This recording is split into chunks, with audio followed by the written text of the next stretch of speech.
Hi and welcome to 60 Seconds At, a series of 60-second videos in and around the Lake District. To keep up to date, please subscribe.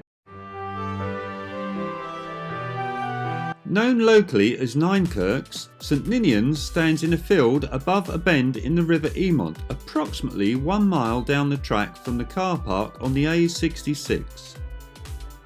One of the oldest Christian sites in Cumbria, it is worth finding for both its lovely setting and its fascinating history.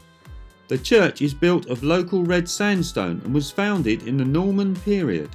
It was completely rebuilt in the 17th century. Outside the church is evidence of the deserted medieval village that once stood here. Fields, boundaries, pits and enclosures surround the church. Around 1914, a hoard of coins dating to the 3rd century was found in the churchyard. Another unexpected find in 1846 when repairs turned up a gilt cup dated to the 8th century.